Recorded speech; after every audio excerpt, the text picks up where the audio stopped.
C'est timé, hein. Bon, bonjour à tous.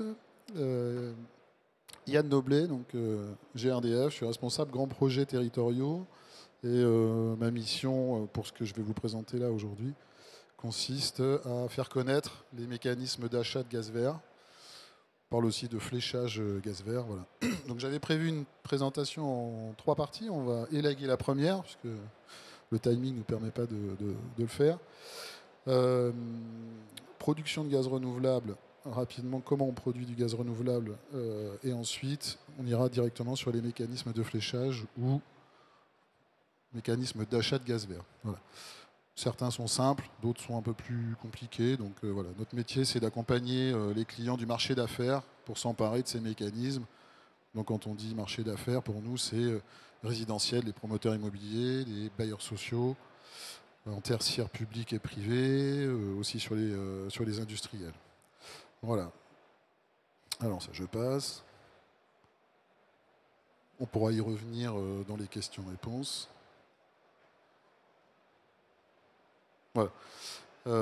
Pour ceux qui ne connaissent pas, le biométhane, parce que là on parle de biométhane. Alors comment on fabrique du biométhane?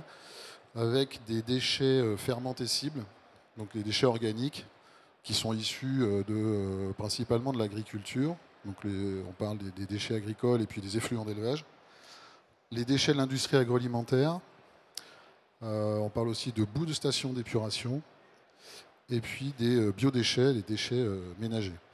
Donc ces déchets, on les collecte et ensuite on les met dans un digesteur sous cloche.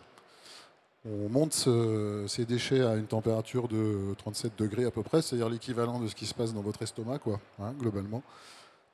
J'espère que vous n'êtes pas en pleine digestion, sinon vous êtes en train de méthaniser peut-être. Voilà. Et on y intègre des bactéries qui vont manger cette matière et produire la molécule de gaz.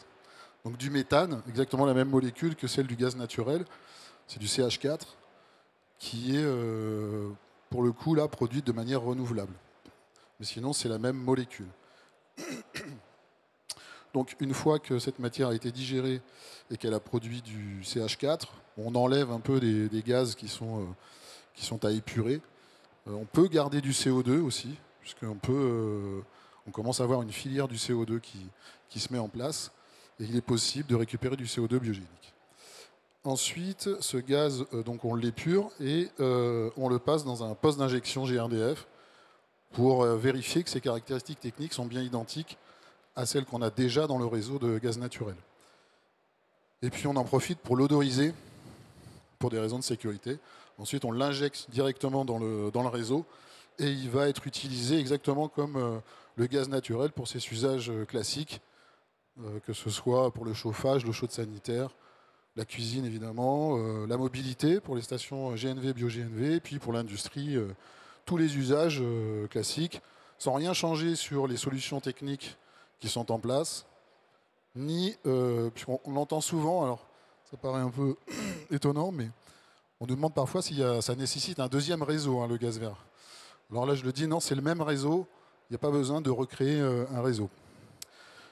Alors, une fois qu'il est injecté dans le réseau, on a bien des difficultés à le différencier de la molécule de CH4 qui est déjà présente dans ce réseau. Donc, pour pouvoir le tracer, on lui accroche une garantie d'origine. Donc, à chaque mégawattheure de gaz vert produit, on lui accroche une garantie d'origine qui est enregistrée dans un registre des garanties d'origine et ensuite consommée par l'ensemble des parties prenantes. Donc pour consommer du gaz vert, il faut consommer les garanties d'origine. Voilà. Donc c'est EX aujourd'hui qui gère ce registre et qui enregistre donc toute cette traçabilité, toute la production et la consommation des garanties d'origine. Alors je vais passer sur celui-ci parce qu'il est un peu long. Juste retenir que aujourd'hui en France, la production de gaz renouvelable, en tout cas de biométhane, à 99,99% est financée par les pouvoirs publics sous ce qu'on appelle un tarif obligation d'achat. On verra après si vous avez des questions sur comment ça fonctionne. Simplement retenir ici que c'est financé par les pouvoirs publics. Pour l'instant, ça va évoluer. et que dans ce cadre-là, la garantie d'origine qui est disponible sur le marché, elle est principalement la propriété des fournisseurs. Donc ce sont eux qui vont mettre à disposition ces garanties d'origine sur le marché. Alors ça évolue, et si on reprend ça du point de vue des mécanismes de financement de la production, on va distinguer deux cas de figure sur le financement de la production subventionnée. Vous avez les contrats qui ont été signés avant le 9 novembre et ceux qui ont été signés après le 9 novembre. Donc ici, on est dans le cas où 99% du marché est disponible, c'est-à-dire que les garanties d'origine sont propriété du fournisseur. Et si vous souhaitez consommer, quel que soit le type de consommateur que vous êtes, ça passe par un contrat de fourniture de gaz vert. Vous pouvez éventuellement ouvrir un compte dans le registre pour aller capter les garanties d'origine directement, voire sans passer par un fournisseur, puisque d'autres acteurs sur le marché, maintenant il y a du trading, d'autres acteurs rendent aussi disponible la garantie d'origine. Bon, ça ne concerne pas tous les acteurs, hein. Éventuellement des gros industriels qui auraient besoin d'aller chercher ça en masse. Alors la nouveauté du tarif obligation d'achat, c'est-à-dire des garanties d'origine qui sont subventionnées, c'est que depuis le 9 novembre 2020, elles sont propriété de l'État. Donc cette fois, ce n'est plus le fournisseur qui est propriétaire de la garantie d'origine, mais l'État, lequel a décidé de vendre ces garanties d'origine aux enchères sur le registre des garanties d'origine. Et pour ceux qui ne s'emparent pas de ces enchères, certains acteurs, notamment le producteur et la collectivité locale, ont un droit de captage préférentiel de ces garanties d'origine. Le producteur peut capter ces garanties d'origine en amont, moyennant un prix, et la collectivité locale peut les capter gratuitement, ce qu'on appelle la préemption des garanties d'origine. Alors c'est assez nouveau, hein, donc pour l'instant ça n'a pas été mis en place, mais c'est une possibilité qui est ouverte et qui est réglementairement encadrée, donc elle est disponible. On discute actuellement avec certaines collectivités sur ce modèle.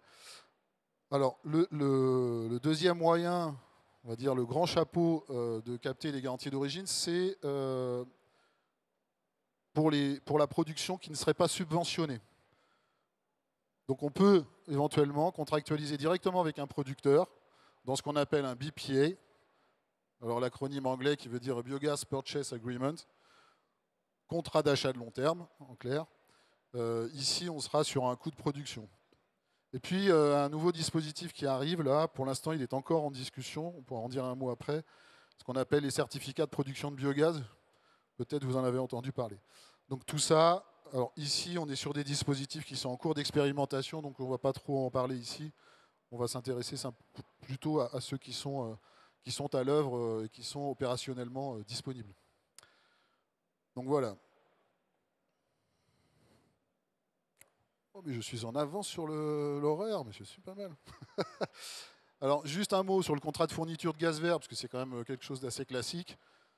En gros, vous vous adressez à votre fournisseur, vous consommez du gaz naturel et vous indiquez à votre fournisseur quel taux de gaz vert vous souhaitez dans votre facture.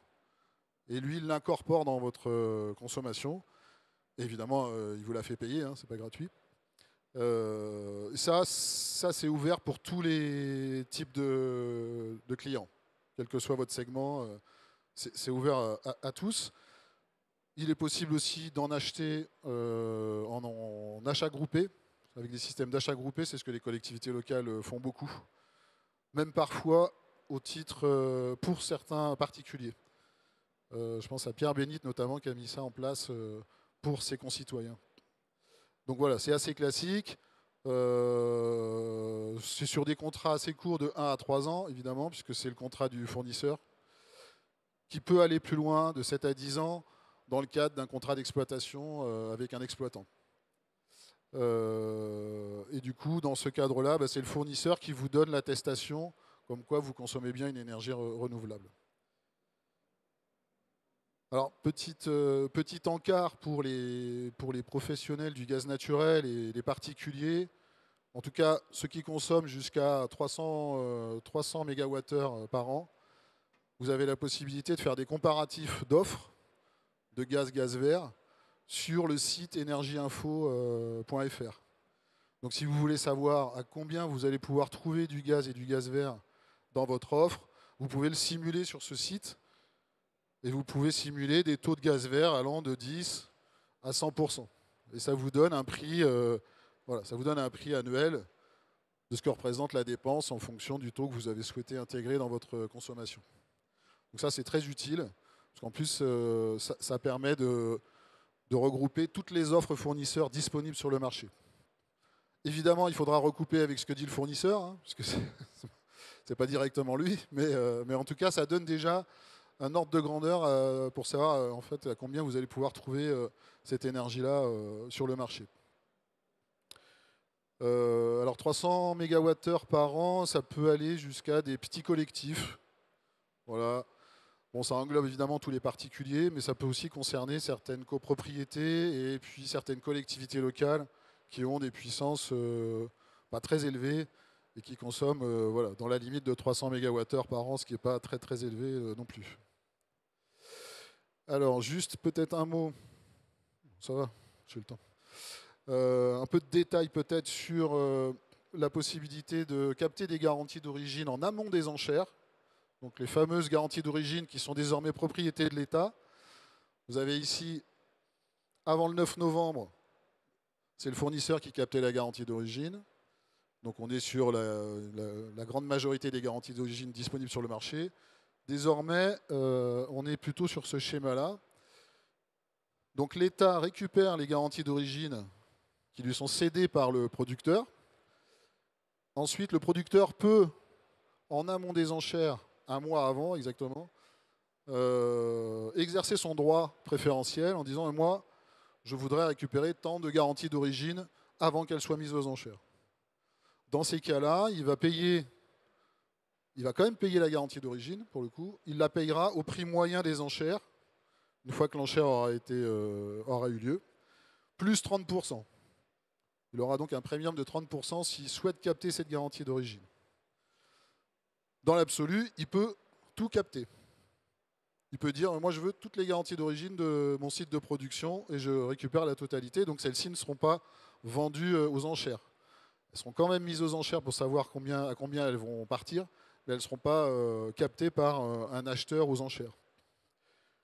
Bon, ça c'est encore pas super opérationnel parce que il va payer le prix de l'enchère actuelle, sauf qu'il récupère les garanties d'origine pour une durée d'1 an. Donc en gros, pour les 9 mois restants, il ne connaît pas le prix de la garantie d'origine. Donc pour l'instant, il est un peu frileux à s'engager dans cette démarche-là. En revanche, les collectivités locales, elles, peuvent s'engager aussi dans cette démarche, sachant que sur le même principe, c'est-à-dire que si elles se manifestent en amont de l'enchère, elles pourront dire moi je voudrais récupérer des garanties d'origine en fonction du volume de leur consommation. Ce sera toujours proportionnel. Alors, il y a quand même 2 conditions ici pour qu'elles puissent exercer ce droit. La première, c'est que le site de production en question, il faut qu'il soit situé sur le périmètre géographique de la collectivité locale. Et la deuxième condition, c'est que la collectivité locale consomme ses garanties d'origine sur ses propres bâtiments. Elle ne peut pas les céder, les revendre ou les céder même gratuitement à un autre acteur. Voilà, alors c'est un dispositif qui est tout neuf, hein, tellement que des enchères, il y en a eu 2 aujourd'hui. Une au mois de décembre 2024, où la garantie d'origine est sortie à 9,50 € du mégawattheure, et une en février, où on est plutôt sur du 8,42 € du mégawattheure. C'est intéressant de savoir ça, parce que sur le marché, vous allez peut-être avoir des prix complètement différents, et très souvent plus élevés. Vous allez plutôt être entre 12 et 20 € du mégawattheure parfois. Donc c'est intéressant comme outil de négociation aussi auprès des acteurs du marché qui peuvent vous vendre de la garantie d'origine. Les certificats de production de biogaz, je ne sais pas si vous en avez entendu parler. Le principe, alors c'est pas encore complètement calé, le principe des certificats de production de biogaz, c'est que pour une partie de la production en France, ils vont prendre le relais du tarif obligation d'achat. Et notamment pour tous les projets de production qui sont supérieurs à 25 gigawattheures. Donc, ils vont fonctionner sous la forme d'une obligation réglementaire qui va reposer sur les fournisseurs, lesquels fournisseurs devront remettre au pouvoir public annuellement des certificats de production de biogaz, soit en les produisant eux-mêmes, soit en les achetant aux producteurs, voire en les achetant sur le marché, sur une plateforme qui reste encore à créer à ce jour. Voilà, donc je ne vais pas aller plus loin sur ce système-là. Ce qui était prévu au départ, et pour l'instant on n'en a pas encore la certitude, c'est que ces productions-là doivent en principe être incorporées dans les consommations des clients. Mais uniquement les clients qui sont résidentiels et tertiaires. Parce que l'assiette de la trajectoire de production via les certificats de production de biogaz est calculée sur l'assiette des consommateurs tertiaires et résidentiels. On connaît aujourd'hui la trajectoire à 2028. Ça ne va pas au-delà, mais il est prévu que ce soit intégré à la PPE3 pour les échéances ultérieures. Donc entre 2029 et 2035 pour s'intégrer dans la PPE3. Donc à ce jour, on ne connaît pas les trajectoires au-delà. Mais pour nous, ce qui est intéressant, c'est qu'on a la garantie qu'il va continuer de se produire du biométhane et qu'il sera financé via ce système. Voilà. J'ai fini. C'était très vite. Heureusement que j'ai élagué 5 slides, sinon je ne le faisais pas.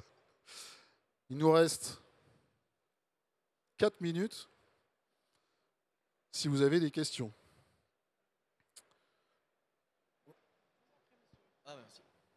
Bonjour. Bonjour. Rémi Collis, on travaille pour GoToMarkets. Pour GoToMarkets, on va être courtier en énergie sur l'Europe.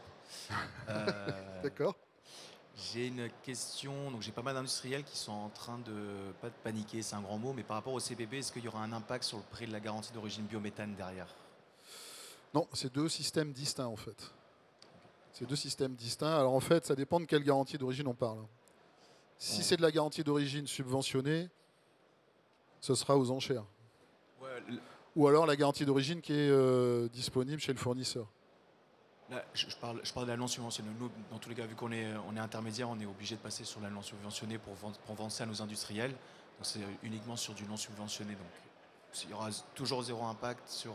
Non, normalement non. Alors ça veut dire que vous serez sur plutôt ce principe-là alors, en BPA. C'est ça? Bah non, c'est du contrat de gré à gré, donc normalement ça ne devrait pas avoir d'impact.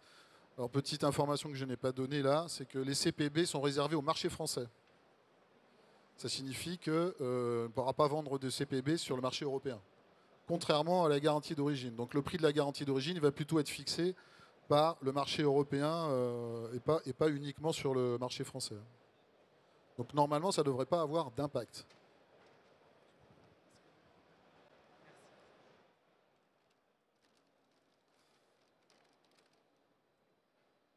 Pas de questions? Tout est clair? Vous me flattez? S'il n'y a pas de questions, pour ma part, j'en ai fini. 2 minutes. Comment? Ah oui. Ah, j'ai peut-être 1 minute. Les consommateurs de gaz vert en France. Bon, ça c'est la répartition des clients consommateurs de garantie d'origine. Bon, on voit que c'est assez homogène hein, globalement. 24% pour l'usage chaleur process dans l'industrie. Un peu de réseau de chaleur urbain, ce qui nous fait un peu cliquer quand même. Hein, parce que ça nous paraît pas très pertinent de mettre du gaz vert dans des réseaux de chaleur, notamment à cause de l'efficacité énergétique. Sur la mobilité, c'est 20%, et puis ben, sur l'usage chaleur résidentielle tertiaire, 28%, qui demain devrait être aussi alimenté en certificat de production de biogaz. Il y a une partie qui n'est pas comptabilisée parce que la traçabilité n'est pas encore assurée ici. Voilà, là, vous avez en fait les acteurs qui sont enregistrés dans le registre des garanties d'origine sur la plateforme EX. Il y en avait 82 en 2022, ça a baissé un peu, il y en a 74. Ça veut dire que si vous cherchez à acheter un acteur de marché de la garantie d'origine, vous pouvez aller sur le site EEX et récupérer la liste des acteurs qui sont disponibles. Certains, ils sont peut-être, d'ailleurs. Oui, on me le dit. On confirme qu'ils y sont. Voilà. Et puis, si vous n'avez pas à qui vous adresser, ben, on peut toujours vous aider à trouver des acteurs. Mais en tout cas, ils sont tous enregistrés ici. Voilà, je pense que j'ai dépassé le temps, du coup. 20 piles. Pas de questions?